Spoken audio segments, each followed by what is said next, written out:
Together, purpose and passion create a dynamic synergy. Purpose grounds you and gives your life a framework, while passion colors it with energy and enthusiasm. This combination sustains your emotional and mental well-being, providing a reason to rise each morning and a lens through which to see beauty, even in small moments. In essence, purpose and passion after 60 are not luxuries. They are necessities. They transform aging from a passive decline into an active, vibrant chapter filled with opportunities to contribute, connect, and thrive.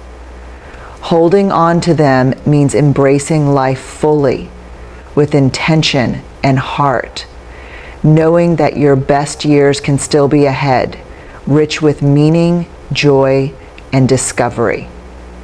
Living with purpose also invites you to reflect on your values and the legacy you want to leave. It encourages you to ask, what impact do I want to have?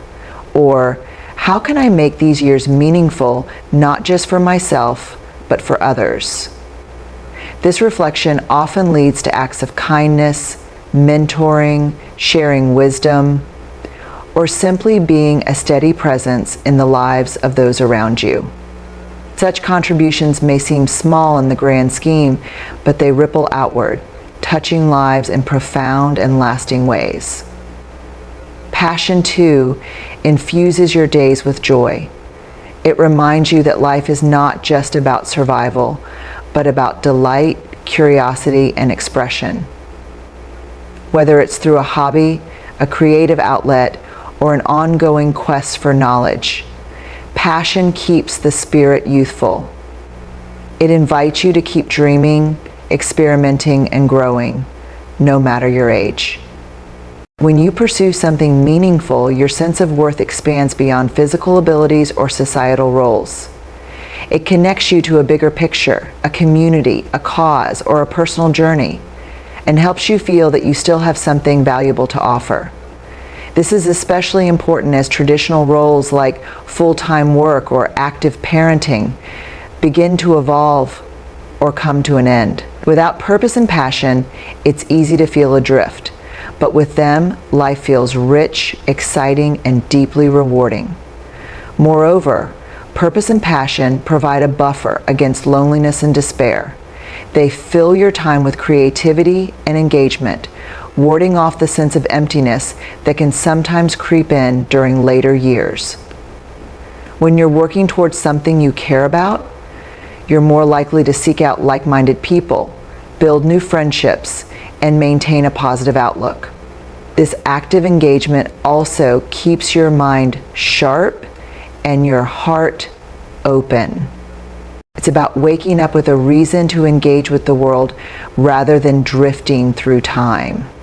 This purpose acts as a compass, guiding your choices and providing a sense of fulfillment that no external validation can replace. Many people discover new passions after 60 precisely because they finally have the time and freedom to explore interests that were once set aside. Perhaps it's painting, writing, gardening, or learning a musical instrument. Maybe it's traveling to places long dreamed of, or engaging in causes that resonate deeply. Passion doesn't have an expiration date. It's a spark that can be kindled at any age and that breathes new life into your everyday existence. As you move beyond 60, many people assume that life naturally slows down, that days become routine, and that passion dims with age. Yet the opposite can be true. In fact, embracing a clear sense of purpose and nurturing passion can be one of the most sustaining pillars in this season of life. Purpose gives your days direction and meaning, while passion fuels your spirit and ignites motivation. Together, they become a powerful force that keeps you engaged, energized, and connected to life in ways that go far beyond simply existing. Purpose at this stage is not about grand achievements or climbing ladders. It is about finding meaning in whatever you do, whether that's caring for a garden, volunteering, mentoring younger generations, creating art, or simply being present for your community. Creating meaningful connections also requires vulnerability. It takes the willingness to open up, to share your thoughts honestly, to risk rejection, and to meet others with an open heart. That courage is not a weakness, it's a strength honed by years of living, failing, forgiving, and healing. You've already endured so much, and now you have the wisdom to know which connections are worth keeping, which are worth letting go, and which new ones are worth pursuing. At this stage of life, time becomes more precious. You no longer waste it on people who drain your spirit. Instead, you seek out those who bring peace, laughter, understanding, and soul-level resonance. And when you find them, whether it's one or two or a small handful, you realize that you don't need a crowd. Just a few real ones can carry you farther than 100 faces that don't know your name. These relationships, when nurtured, become more than support systems. They become mirrors that reflect back your worth when you forget it. They offer gentle reminders that even as time takes its toll on the body, it can deepen the spirit and bring clarity to the heart. Through shared cups of tea, heartfelt talks, unhurried walks, or quiet moments of presence, these connections fill your days with significance. They also give you courage. Life after 60 brings its own set of challenges: health scares, losses, transitions, and emotional shifts. Knowing that you don't have to face it all alone changes everything. A single phone call, a hand on your shoulder, a simple "I'm here" can be the difference between sinking into isolation and rising with hope. This is not about dependency, it's about being human. And no matter how independent we are, we all need to feel that someone cares when we hurt and celebrates when we thrive. It might be a friend you meet later in life through a shared interest. It could be someone who's walked a similar path, who listens without judgment and speaks without pretense. It might even be a younger person who sees in you not an elder to be dismissed, but a well of stories, humor, and perspective. These connections may be fewer in number, but they run deeper, because they're built on the person you've become, not the person others expected you to be. Meaningful connection also involves reciprocity. At this age, you no longer have the energy to keep chasing one-sided relationships, and you shouldn't have to. True connection means mutual care, mutual interest, mutual presence. It means knowing that someone is thinking of you when you're not in the room, that someone remembers your story, your struggles, your joys, not because they have to, but because they want to. And just as importantly, it means being that person for someone else. You can have a long list of contacts, a house full of visitors, or even family under your roof, and yet feel emotionally untouched. The human spirit needs more than casual check-ins or polite conversations. It needs shared laughter, honest exchange, eye contact that holds weight, and words that don't feel rehearsed. It needs the kind of interaction that nourishes, not just fills space. In your younger years, social connections often revolve around roles, colleagues, school parents, professional networks, social obligations. But after 60, those roles begin to dissolve, and with them, some relationships naturally fall away. This can be disorienting at first. You may look around and wonder where everyone went, or why certain people stopped calling. But in that quiet space, something beautiful can emerge. The chance to forge connections that are chosen, not inherited. Earned, not assumed. After 60, life slows down in noticeable ways. The calendars aren't as full, the phone rings less often, and the pace of everything around you begins to change. Yet even in this stillness, or perhaps because of it, one truth becomes glaringly clear. We are wired for connection. Not just to people who share our bloodline, but to those who truly see us, understand us, and respect the version of ourselves we've grown into. At this stage in life, what we crave is not noise, not crowds, but depth. Meaningful connections that offer warmth, mutual respect, and a sense of being valued beyond our past roles or accomplishments. Meaningful connections are not the same as company. You can be surrounded by people and still feel deeply alone if those interactions are superficial. Adaptability is also a quiet form of courage. It doesn't shout. It doesn't demand attention. But it shows up when you face something unfamiliar and decide to meet it anyway.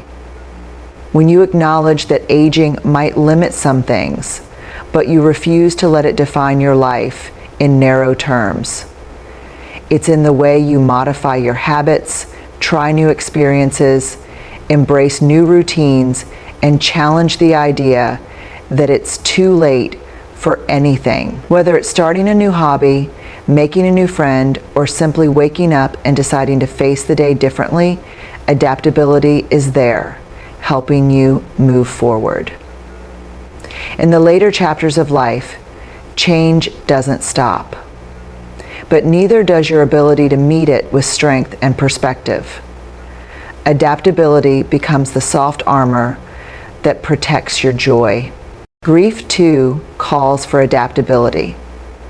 Losing a loved one is one of the hardest transitions a person can endure.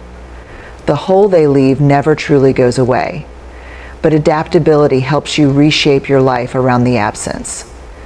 It allows you to keep going, not by forgetting, but by finding new meaning, new routines, new sources of connection.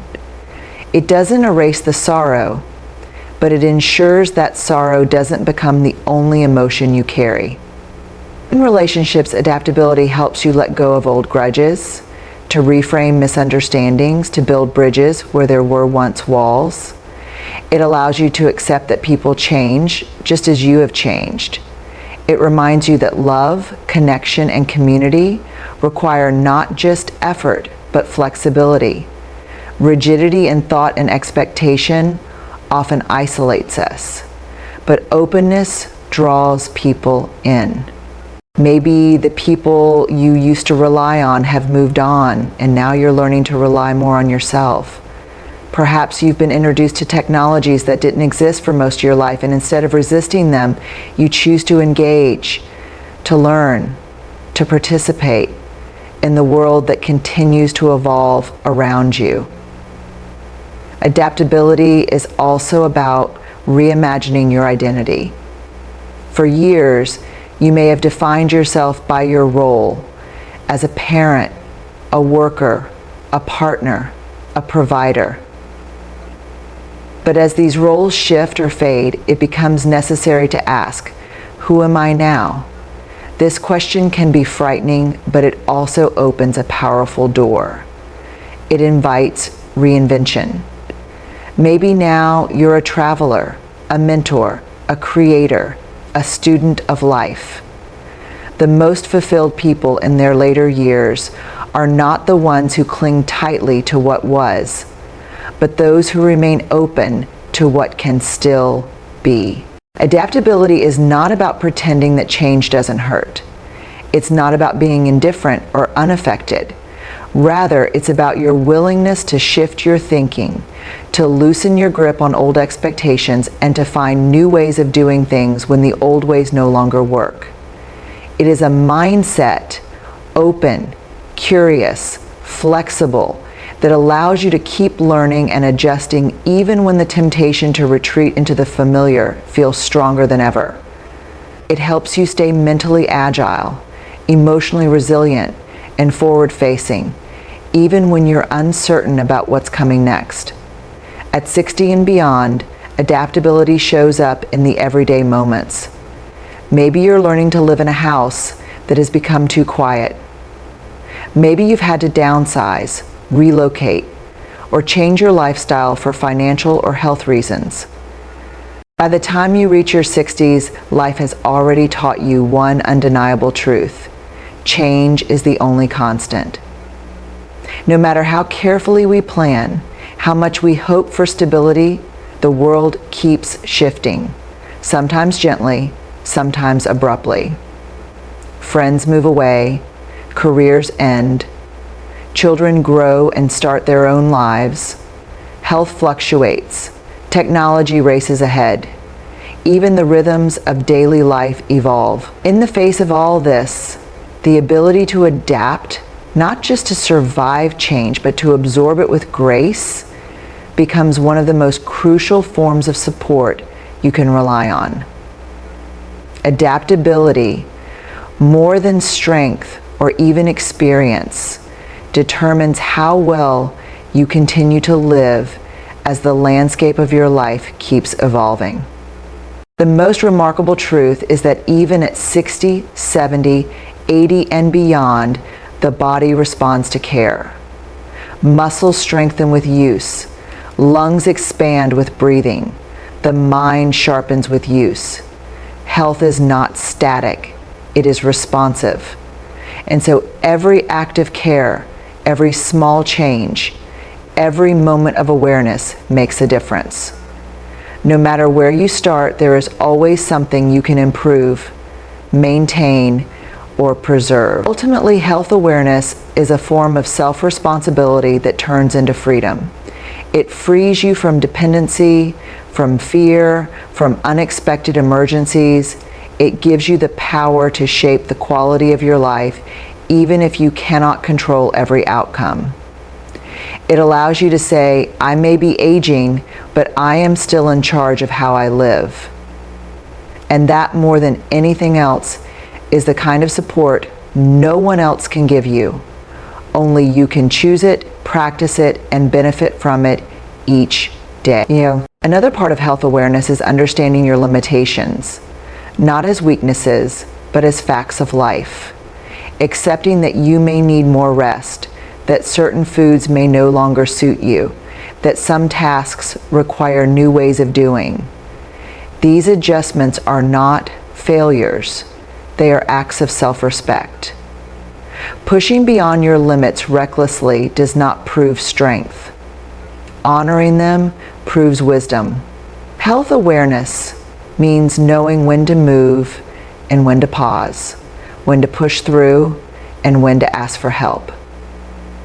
And there is a deep empowerment in taking ownership of your well-being, in cooking for yourself, in walking regularly, even slowly, in practicing balance exercises so you don't fall, in stretching, breathing deeply, drinking more water, in choosing to read instead of sitting in front of a screen for hours.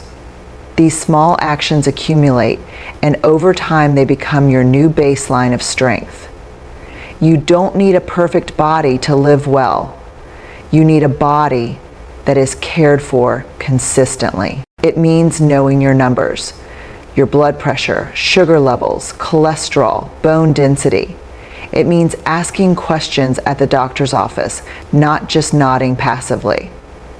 It means researching your own conditions and becoming an active participant in your treatment, not merely a silent patient. When you know your body, you begin to understand its patterns, its warnings, its needs. That awareness can save you pain, money, time, and even your life. But health is more than medical charts. It is how you sleep, how you move, what you eat, what you think. Emotional and mental well-being are just as critical as physical stability. Anxiety, loneliness, and unresolved grief can weigh on your heart more than cholesterol ever could.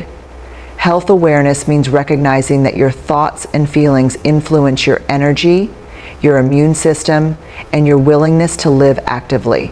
It means treating your mind with the same care as your body. In youth, your body often absorbs the consequences of neglect, poor eating habits, lack of sleep, stress, or inactivity, and still bounces back. But after 60, every choice you make in relation to your health starts to matter in ways that cannot be ignored. A small fall can lead to long recovery. A missed medication can result in hospitalization. A poor diet can worsen existing conditions or create new ones. These are not fears meant to paralyze you, but facts that call for mindful living. Awareness is not about fear. It's about prevention, attention, and control. Health awareness is not just about reacting to illness. It's about staying ahead of it. It means regular checkups, even when you feel fine. After the age of 60, health is no longer something you can afford to take for granted. It becomes one of the most defining factors of your daily life. Not just your physical strength, but your energy, your mobility, your clarity of mind, your ability to enjoy even the simplest moments. But more important than just being healthy is being aware of your health, understanding it, managing it, respecting its boundaries, and acting in ways that preserve it. This level of awareness becomes a personal responsibility that no one else can fulfill for you. It is one of the most practical, enduring forms of support you can rely on, not just to survive, but to live with dignity and freedom. In a world that often rewards speed and spectacle, emotional maturity is the slow, steady rhythm of someone who has nothing left to prove. It is a quiet kind of power, the ability to remain calm when others are frantic, to stay centered when the world tilts, to offer kindness even when you receive none in return. And this strength is not something others give you. It's something you build day by day through reflection, honesty, and growth. After 60, your greatest battles are rarely on the outside. They're within. Managing grief, accepting change, adjusting to a new pace of life, and finding contentment in the ordinary. Emotional maturity is the tool that helps you navigate those invisible battles. It is the anchor in storms, the compass when the road disappears, and the voice inside that says, "You've been through worse. You'll get through this too." One of the most important parts of emotional maturity is the ability to be alone without being lonely. You recognize your own company as valuable. You stop fearing silence. You no longer need constant noise or attention to feel seen. You become your own companion, reflective, aware, and content in your solitude. And when people do enter your life, you no longer cling out of fear. You welcome them with openness, not dependency. Emotional maturity also grants you perspective. You start to see pain as a teacher, not a punishment. You understand that suffering is part of being human, not a personal failure. And this understanding builds empathy, not just for others, but for yourself. You forgive yourself for past mistakes. You stop speaking harshly to the person in the mirror. You learn that gentleness is not weakness. It is wisdom finally taking root. Emotional maturity is what allows you to navigate life with grace, even when things are uncertain or unfair. It is the ability to manage your reactions, to sit with uncomfortable truths, to reflect before responding, and to hold space for others without losing yourself. At 60, you begin to understand that peace of mind is more valuable than being right. You learn how to let go of things that once consumed you, grudges that poisoned your energy, expectations that were never realistic, and the need for others to validate your worth. This kind of maturity allows you to handle relationships more wisely. You stop chasing people who don't want to be caught. You forgive not because the other person deserves it, but because you deserve peace. You start to see people not just for what they say, but for who they consistently are. By the time you reach 60, life has likely shown you many versions of itself: joy, loss, success, disappointment, love, betrayal, hope, and hardship. With all these experiences comes a subtle but powerful transformation: emotional maturity. It is not often talked about in lists of support systems, but in truth, it becomes one of the most dependable internal resources you will ever have. It doesn't protect you from pain, but it changes how you carry it. It doesn't eliminate conflict, but it teaches you how to choose peace over pride. It's the quiet strength that grows when you've lived enough to know that not every argument needs a rebuttal. Not every wound needs to be reopened, and not every absence needs to be filled. Moreover, self-reliance gives you something even deeper than independence. It gives you pride, a quiet, private kind of pride that comes from knowing you are capable, competent, and still growing. It's in the way you fix something around the house, in the way you solve a problem, in the way you face an uncertain future, not with fear, but with grounded preparation. You know you can count on yourself. That knowledge is liberating. In the end, as family members get busy, friends come and go, and roles shift, your relationship with yourself becomes the most constant one in your life. Investing in that relationship, strengthening it, deepening it, honoring it, is the ultimate form of self-respect. Because while others may love you, support you, and walk alongside you, it's having the inner strength to calm your own anxiety, to cheer yourself on when no one else notices your efforts, to find peace in your own company. It's knowing that even if no one calls, you still matter. That even if no one shows up, your day can still be meaningful. Too often, people cross into their 60s and believe that aging means helplessness. But helplessness is a mindset, not a biological certainty. Yes, you may slow down. Yes, there may be aches, limitations, and unexpected challenges. But self-reliance teaches you to adapt rather than collapse, to do what you can with what you have without waiting for someone to rescue you. It makes you the author of your own life rather than a passive character waiting to be written into someone else's story. It's in the way you handle a doctor's appointment alone, or the way you adjust your life after the loss of a partner. It's the strength to look at your current reality, accept it without self-pity, and move forward with dignity. As you age, many things may leave you: roles, routines, even relationships. What remains is you, your character, your habits, your ability to think clearly and act wisely. This is where self-reliance becomes a cornerstone of survival and fulfillment.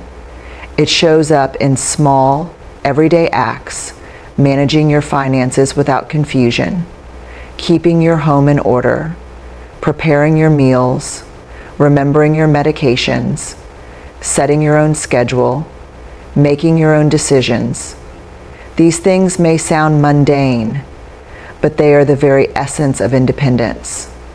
But self-reliance also lives in the emotional space, in how you cope with disappointment, how you handle loneliness, how you talk to yourself when life doesn't go as planned.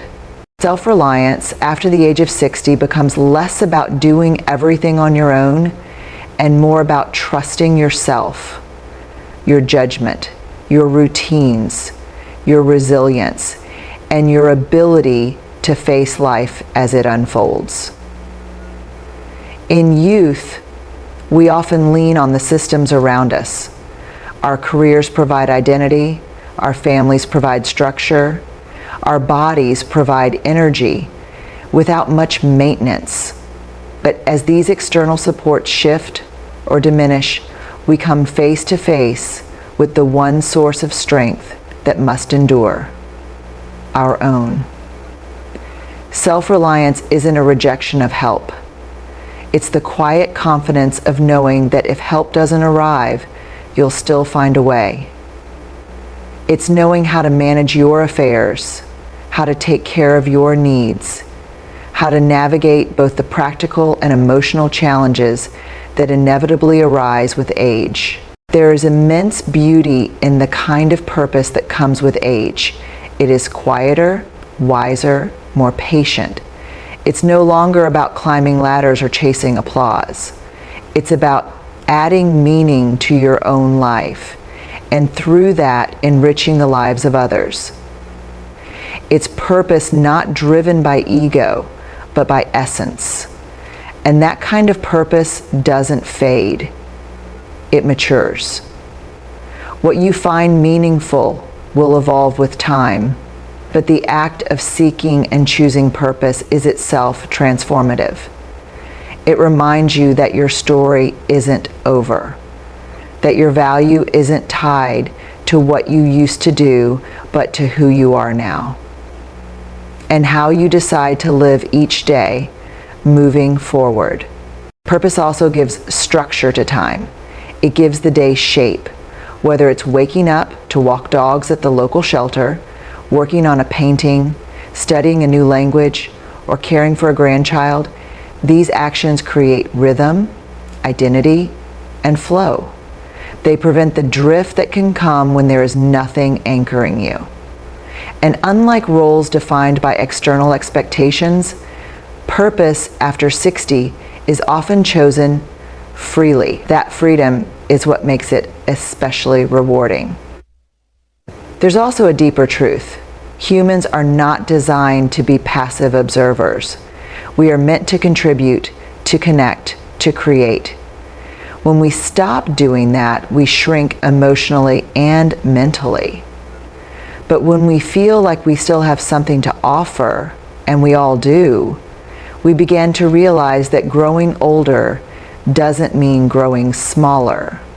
It can, in fact, mean growing deeper. It might be the joy of tending a garden, nurturing something with your own hands and watching it grow.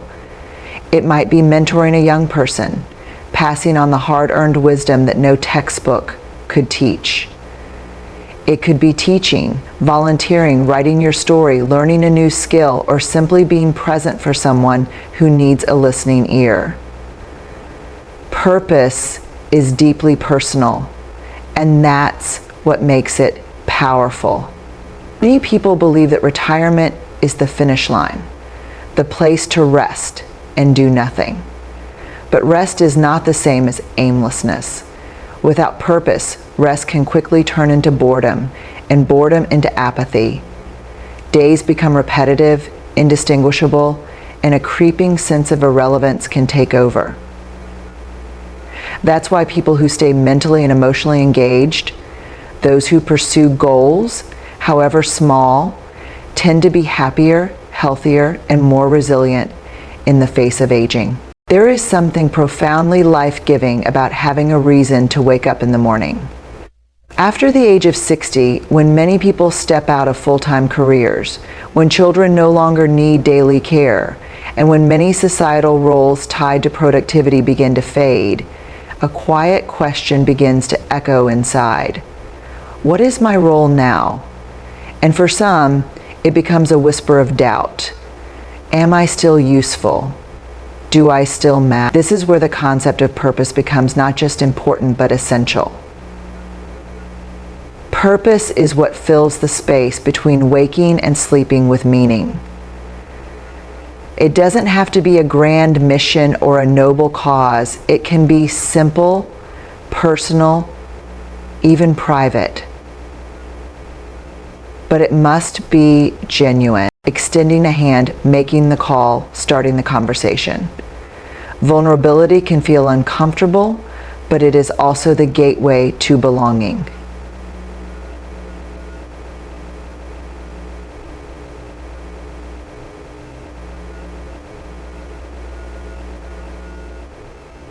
But they need to matter, to be part of something, to feel relevant and remembered. A strong social network does just that. It creates a space where you can share not only your needs, but also your wisdom, your humor, your presence. And that exchange of time, emotion, support becomes a sustaining force in your later years. It becomes a reminder that no matter how the world changes, there are still people who see you, who know you, and who are glad that you're here. Studies have shown time and again that seniors with strong social ties live longer, experience less cognitive decline, and suffer less from depression and anxiety. Emotional isolation can be as harmful as a chronic illness. We are wired to connect, to speak, to listen, to be heard. Without that, the days can begin to blur, the motivation to stay active dwindles, and a sense of detachment from life can set in. At 60 and beyond, we must take deliberate steps to maintain and grow our social world, reaching out to old friends, saying yes to invitations even when inertia tempts us to stay home, volunteering, joining a book club, learning something new in a group setting. These are not just hobbies, they are lifelines. And sometimes building connection means being the one who makes the first move. Community also plays a powerful role in this pillar. It doesn't always have to mean organized groups or big events. It can be the neighbor who brings you groceries when you're unwell. It can be the familiar face at the park who walks with you each morning. It can be the person at your local temple, church, or library who greets you by name. These small interactions accumulate. They build a web of belonging that strengthens your sense of self-worth and identity. Loneliness, after all, is not always about being alone. It's about feeling unseen. And a healthy social circle helps you feel seen. What many people underestimate is how vital these connections are to our health. That's not necessarily a reflection of love lost, but rather of life moving forward. And when that happens, you're left with the people you chose and the people who chose to stay in your life, not out of duty, but out of mutual affection and companionship. Genuine friendships, especially the ones cultivated in later years, are different. They are not built on career advancement or shared responsibilities. They are built on laughter over coffee, on shared experiences of aging, on honest conversations about aches, regrets, and joys. These are the people who show up, not because they have to, but because they want to. They are the ones who remember your favorite songs, who listen without judging, who can sit in silence with you and make it feel like connection, not emptiness. As we age, we start to realize that one of the most essential aspects of a fulfilling life is the presence of meaningful social connections. After 60, many people find themselves with quieter homes. Children may have moved out, spouses may have passed on or become more inward in their aging, and friendships that once revolved around work or parenthood may have faded. This new stage of life can be both liberating and lonely, and it is during this time that social connection stops being a luxury and becomes a lifeline. It's easy to believe that family will be our core support, and sometimes they are, but the truth is, family members have their own obligations. their own busy schedules, their own emotional limitations. They are life skills, and they keep you anchored in a world that constantly tries to move forward without you. Financial independence is not selfish. It is, in fact, a gift to yourself and to those who love you, because when you stand strong on your own 2 feet, everyone around you can relate to you with respect, not obligation. That's a kind of freedom money alone can't buy, but careful planning, discipline, and awareness can. The beauty of financial independence is that it also protects your relationships. When you don't have to ask for money, you preserve the purity of your connections. You engage with your children or relatives out of love, not need. Your conversations are about memories and shared joys, not unpaid bills or bank transfers. That emotional separation, that freedom, is worth more than any dollar amount. It lets you age with pride. It's also important to understand that financial independence includes knowledge. Knowing how your money works, where it's going, and what you're entitled to. Far too often, people hand off their financial responsibilities to others and lose track of how things are managed. But knowledge is power. Even at 60, 70, or 80, it is much easier to be poor, the ability to read a statement, to ask a question, to say no to a bad investment, to understand your rights. These are not technical skills, their own families, their own responsibilities. They may care deeply, but still be unable to help. That's not a sign of their failure. It's a sign of the world we live in. And it's a reminder that true peace of mind lies in creating a financial base that is yours and yours alone. That base doesn't have to be enormous. What matters most is consistency. A modest pension, a paid-off home, a small but diversified investment, low or no debt. These are the things that provide breathing space. These are the things that let you sleep at night. Because after 60, every unexpected medical bill, repair cost, or family emergency has the potential to tip the balance. Without financial independence, you are always one step away from stress, from feeling like a burden, from losing your sense of agency.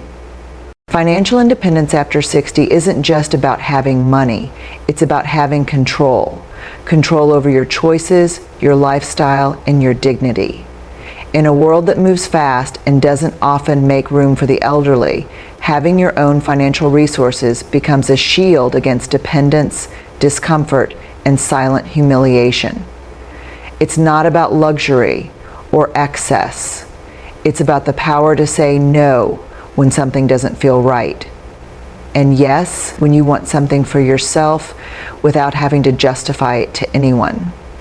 Too many people walk into their later years thinking that family will step in to take care of their expenses, their needs, their emergencies. And while that might happen in some cases, it's an uncertain hope, not a plan.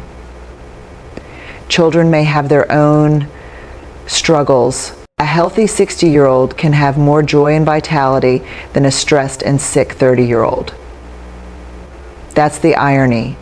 Aging well isn't about defying age, it's about cooperating with it, accepting it, working with it, not against it. So when we talk about support after 60, the most consistent, most honest companion you'll have is your own body and mind. Treat them well, listen to them, invest in them. Because while others may come and go, your health, when cared for, will stand by you. And when it doesn't, the strength you've built in healthier times will carry you further than you thought possible. There is also an often overlooked element of health at this stage in life, the ability to care for oneself. Not just physically getting dressed or cooking a meal, but being aware of your own limitations and adapting with dignity. It's the wisdom to listen to your body without resentment, the courage to ask for help when needed without shame, and the discipline to build routines that support long-term wellness rather than short-term convenience. Gone are the days when we can power through exhaustion or ignore the signs our bodies give us. Now is the time to honor them. And let's be honest, aging is not easy. It brings changes in our strength, our appearance, our stamina, but it also brings clarity. Clarity that health is not about youthfulness or beauty. It's about function, freedom, and the ability to live life on your terms. Turning 60 is a milestone, and with it comes a responsibility. Not to others, but to ourselves. This is the time to shift from reactive to proactive care. It's no longer about fixing things after they break. It's about preserving what still works well. Regular checkups, a balanced diet, staying hydrated, monitoring sleep, and most importantly, movement. These are not luxuries or optional tasks. They are non-negotiable acts of self-respect. And health is not just physical. It's mental, emotional, and even spiritual. Are we taking time to manage our stress, to reflect, to unplug from constant noise, to breathe deeply and be still? A healthy mind allows us to think clearly, remember joyfully, and face life's unpredictabilities with grace. Health is the foundation on which everything else in our lives rests, especially after the age of 60. When we're young, we often take our bodies for granted, pushing ourselves to the limit, ignoring small aches, brushing off fatigue as just another part of life. But as we age, we begin to understand a deeper truth, that our body is not just a vessel. It's our partner, our home, and the one thing we cannot trade or replace. Without health, even the most abundant wealth becomes meaningless. The best relationships feel distant when you're in pain. The greatest dreams lose their color when your energy is gone.